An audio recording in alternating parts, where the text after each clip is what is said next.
They didn't tell me they were coming for free food.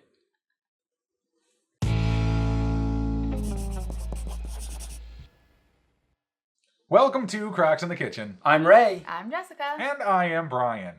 Yes, we are down here in the great city of Huntsville, Alabama, as you saw in our last video. And we have been spending a good amount of time here with the one and only CrayRay, former NASA scientist, weight loss guru at this point, author of the Healthspan Solution. And here he is, and he has made us some lovely, lovely food. But we've also been hanging out with him, and we went to the Rocket, what is it called? What's the official name? The Alabama Space and Rocket Center. So, and you can see we got our swag obviously going on. But we went there, and he gave us a great little tour. We got the behind the scenes with him. So you've already seen that in our travel video. But really, let's be honest, the reason we came down here was just to make CrayRay cook for us. I mean, that's basically it.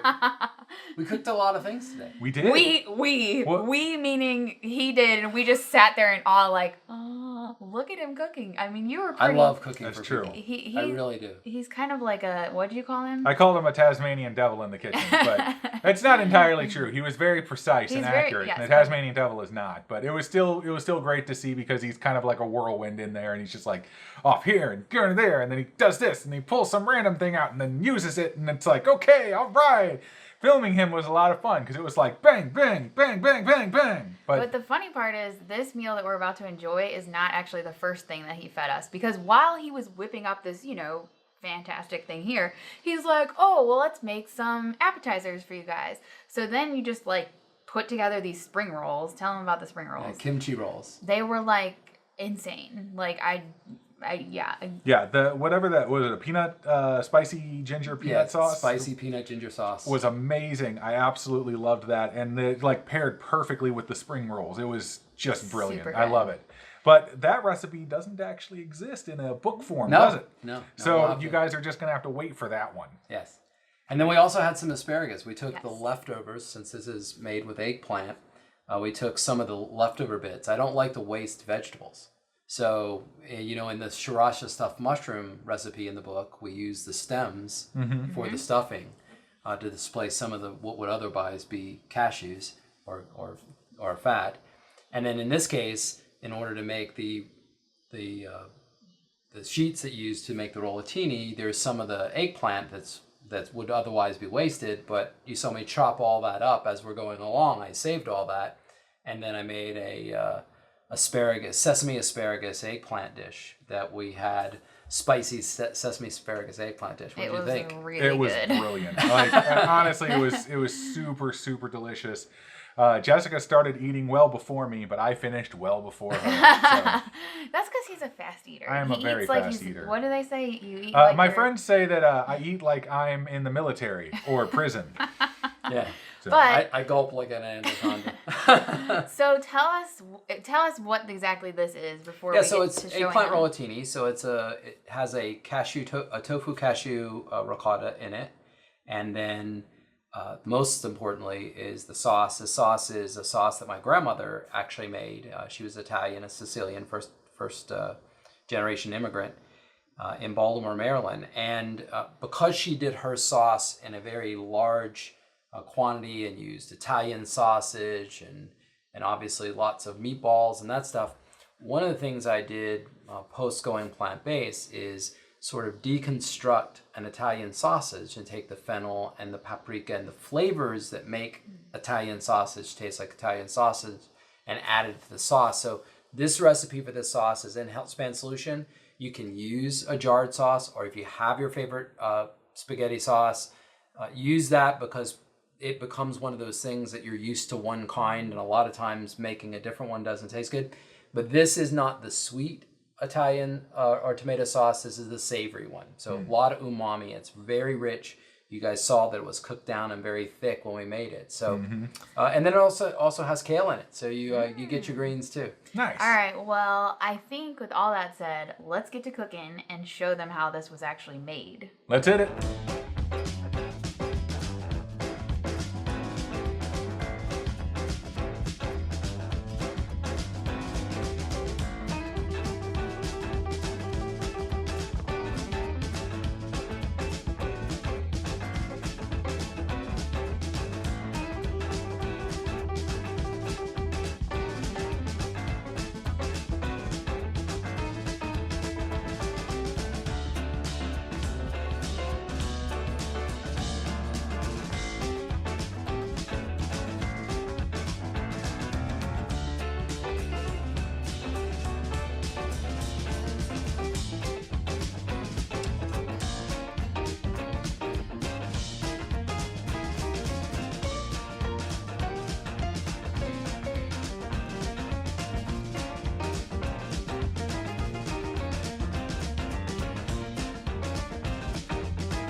All right, well, that looked absolutely amazing. And I am looking forward to actually going home and making this recipe myself, just because, like, I mean, I saw how you made it, and I'm blown away. So let's actually get to eating And also, this. when you try it, you can also do a lasagna version. So one thing to think about is if you do a lasagna, I tend to like to cool it first, cut it, and then heat it up. So it because cutting the eggplant is kind of strange when it's warm. Gotcha. You can do it with a sharp knife, but it just seems to work better. So here's your plate. Let's plate. So one of the other keys of this recipe is to not use too much sauce in the when you're making it, and instead, I'll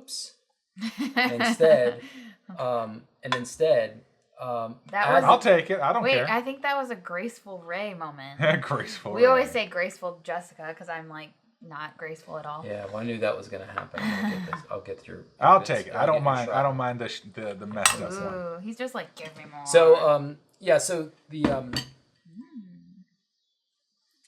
not putting too much sauce in the dish will keep them from being soggy. Got it. So that's a secret part of this is when you make it, try not to use too much sauce. Let's see if I can pull this one off correctly. Look at that. And get this one right. Definitely better the second time He's a around. professional. And so then you have generous amounts of sauce. The other thing we're doing, and this is optional, but I like the Follow Your Heart Parmesan or the shreds, and it's actually surprisingly good. Like Parmesan, obviously, in terms of health, it would be better if you didn't have that on there in terms of if you're worried about fat or worried about weight loss, whatever. But the small amount we use here and the flavor that you get from it is, I think, worth it. I need this one. Well, I'm gonna try it without first. Oh, okay. Well, I mean, I know there's some on top. Yeah, but they're just a I'm not little gonna bit. try I put it. a little bit Just on putting top. a little extra Yeah. on here. But all right, let's get to actually wanna taste this. trying this one first. Isn't that good? It tastes like Parmesan. It's really crazy how good it tastes. I Like mean, I've had some faux cheeses in my time, but this tastes exactly like Parmesan. Wait, what about the red pepper? Yeah. Is that later? Yeah, I put some in, but you can put it on now. Oh, got it. And this is actually not McCormick crushed red pepper now, is it? No, this is, This is from the hydroponic garden. This is CrayRay red pepper. I do red peppers, I do ghost peppers, habaneros, but this is all homegrown. I'm excited. Go for it. I'm pumped. How is See it, what you Dee? think. So, it is absolutely amazing. The tomato sauce is just killer because it's just got so much flavor packed into there. And it's like you said, it's not sweet, it's savory. And so it like really rounds out the ricotta that is in there, or the tofu ricotta. And it doesn't taste like tofu. No. Right, It that's doesn't. what's really kind of neat is if you cook it the right way and you have the garlic and the lemon juice that's in there, it really sort of Yeah. neutralizes that. And the kale has just enough texture to it to like add this nice little part inside of it. Like it all works really, really well together. And if you're from an Italian family, it turns out that there is usually that side of your family that likes the sugary sweet tomato sauce and that side of your family that likes the savory sauce. So usually when you know other Italians, you ask them which one did your mom make. So if you tend towards one or the other, go with what your family recipe is, and that's fine. But if you want to try a savory sauce, it's good. And this sauce is great on lots of other things. It's great as you can use it on a salad dressing. You can make a whole Italian salad and put dressing on it. First time I ever saw using tomato sauce on a salad was Joel Furman. When we used to go skiing. And in fact, this main eggplant rollatini, the core of this, I believe started with Joel, but Anthony Masiello, who went with us, the first time I ever had it, it was from him. And then I started taking that version and modifying it to my grandmother's stuff. So really, this is Kathy, Anthony, his two sons. It's just a winner. And I think what Anthony would say was that it's the kind of recipe you could fix this for anybody. Oh, yeah. And they just wouldn't really question what it was. Yeah, It's nobody. not, I don't think anybody would eat this and be like, oh, what is? Well, there's kale, there's tofu. I mean, obviously you can tell that there's kale, but like it just all comes together and it just is deliciousness. Like, as evidenced by the fact that I'm about to finish it. you're already done. Well, I did start before you guys. So. It's really freaking good. I actually like the kale in there. It gives it a nice little bite, and it's just like, it adds a texture to it and a structure. yeah. Like it keeps it keeps it up as like an actual circle as opposed to just sort of collapsing down, which would be not as good looking. All right, so what do you think? Air mattress? We just move into one of those rooms over there? I'm sure we could accomplish that. Just make Ray. We have a spare bed. You guys can do that. But yeah, I mean, this was just amazing. Actually, I mean. You gotta live up to this when we go back home now. You gotta I can live up to this. Come on. We can all do that. That part. Really, don't be intimidated by this recipe because it seems the pieces and parts of it when you first make it will seem a little complicated, but after you've made it 2 or 3 times, so that you have the timing down. So part of what you'll see in the recipe is that after you slice. And I use a mandolin, but after you slice the eggplant, you have to put the eggplant in the oven at 350 for like 20 minutes, 15 to 20 minutes. And that's the same temperature you're going to be using to cook it later. So once it's on, it's great.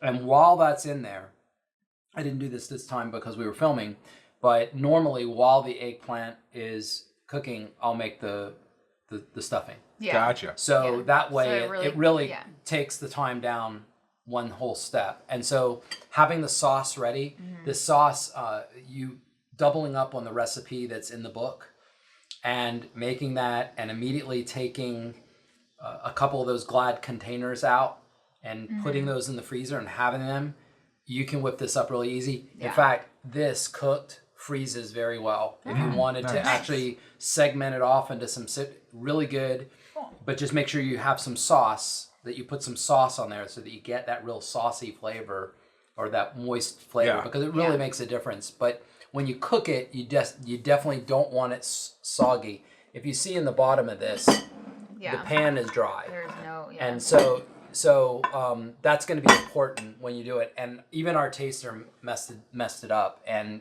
I looked at the pictures and it was soggy. It's just because they use too much sauce. So you want to, reduce the sauce down when you're cooking to let it get thick. And what that does is concentrate that glutamate in the tomatoes and gives it all that umami flavor. Nice. MSG without adding MSG, the natural way, right? And then this, the same thing. This concentrates it some more, and then this adds it so it's not dry. So I think we need to. I think it's one of those things that has a lot of steps, but all the steps are really simple to do. And I like recipes where, you can make the sauce and then have the sauce for either something else or what, you can do it in bulk. And the other thing you were talking about was the fact that you'll make this and then, you have sauce me. Like you'll have the extra eggplant. So you'll make the other dish that you made for us the next, even the night you make this, or you can use the components in other ways. So it's not just making one thing. You're also thinking about what else can I make out of this stuff. So exactly. It's a very, very good winner for me. And I feel like we're definitely going to eat all this. So Italian food has always been one of those things where we grew up making like the Americanized version of Italian food. And so I never really learned how to cook it properly. And so like whenever I actually get a chance to do something where I can learn about those types of things, and I know it's like common practice, like everybody has gotten Italian before in America. It's a staple everywhere in America as far as I know. And so like anytime that I actually get a chance to see how it's done and to sort of work out some details about it, it makes me a better cook at home. I know that much. And really watching you do that, how you put it all together, how you did everything, like that is a better way for me to learn than just reading it from a cookbook. And like I didn't even know what recipe you were following. I've seen the recipe before, but I don't remember it offhand, obviously. So to watch you actually do that, I could go home and make that now. Like I already know I could because I know what it looks like and I know what it tastes like. And so I could make, you know, my version of this based off of your version and pretty easily. And that's because that's just the way that I learn. So I love it. It's really interesting. We accept accept other cultures' food before we accept the people. So when the Italian immigrants were coming in, they were very much not accepted. But Italian food became that wave, and we did the same thing with Chinese food, and we did the same thing with Greek food, and we did the same thing with now Mexican food and Hispanic. So it's really kind of interesting how these foods, and then obviously it's Americanized, but my problem always was that every time I would go out and people wanted to go to Italian restaurants, I always thought to myself, well, what's the point? Because what do I say? All food is habit. Yeah. And what we learn to love is habit. And so for me, this sauce and this flavor profile is what I know to be true. And when I go anytime when I go eat out Italian food, it always gets compared back to what I grew up with. Yeah. So one of the things that I didn't do for a long time after my grandmother died in 2008 is I didn't have Italian food. And this was actually bringing that back because I just didn't do it. Because even back then, I normally wouldn't have it out. So anyway, it was really great that you're able to do this. And so you can do this obviously over pasta. If you just want to do pasta, it works. The tomato sauce works over rice. You can do all kinds of combinations and take that savory flavor and just carry it on. Cool. Little pizzas. Ooh, pizza. Yeah, little pita pizzas. If you've ever have you guys ever done those where you do the little mini pizzas? Not really, So no. you take a little mini pita and you do a pita and get it all nice and crispy and do all these same little ingredients. It's really great. That would be awesome. Well, we definitely have options. I know that much. Yes. Well, I think that we should tell Ray thank you for making us this amazing feast that, you know, all the courses. 3-course feast that we just enjoyed. But it's been really our pleasure to come and have you cook for us. It's just like kind of blows our mind. On the way down here, we were like, wait, we're going to like just hang out with Ray. It's like no big deal. It's fine. You know, and it's been fun like becoming friends with you over the last few months. And we, you know, obviously like we'll come back. I'm ready to come to St. Louis. Oh yeah, and cook you up need there. to come to St. Louis and get into the crock kitchen. Get in the That's actual right. actual Croc's kitchen. Yeah, and then that will be just I don't know. It'll be interesting seeing you both in there doing you'll be doing your thing. No, we won't see me both. We'll see him in there, and I'll be sitting back running fine. camera mic. I will absolutely cook love for that. you, and I look forward to the day when we can actually do that. Yes. So. Yeah. But I think we should probably just get to the close here, so we and can you just can eat the finish out the rest of what's there. Please subscribe to the channel if you haven't done so, and click the bell notification that is right next to it, and you can get notified whenever we post a new episode. Also find us on social media. You can find us on Instagram and Facebook. You can send us messages on there. We do greatly appreciate that as well. You can like and share the video if you are so inclined to do so, because it really does help grow the channel. Ray, seriously, thank you. This has been an absolutely amazing day. It was amazing yesterday as well when we were going around doing stuff. I know we're going to have fun tomorrow too. So all in all, this has just been a brilliant trip. But you can find links to Healthspan Solution and anything else. I don't know, anything else you can think of. If you want it'll the be a recipe, podcast. Yes, his podcast, Science and Saucery. If you want this recipe, seriously, I'm telling you. Well, I mean, we've already told you a million times. You guys know Healthspan Solution. The recipes are just, they're different than anything you've ever seen in this, you know, plant-based realm. Like, trust us. And a lot of they you, all came from that kitchen. a lot right of there. you, and they all came from right here. This right here. But the thing is, it's like, you guys know we talk about it all the time, but seriously, like, there's just something different, and you guys will love it. And I know a lot of you have already got the book, and you do love it, so you already have this recipe, and now you can go make it. Yep. But I think that's all I got. It's definitely all I got. It's all Ray's All I got. have. Ray could say a lot more, let's be honest. That is true. But we will see you next time on Crocs in the Kitchen. Bye. Bye.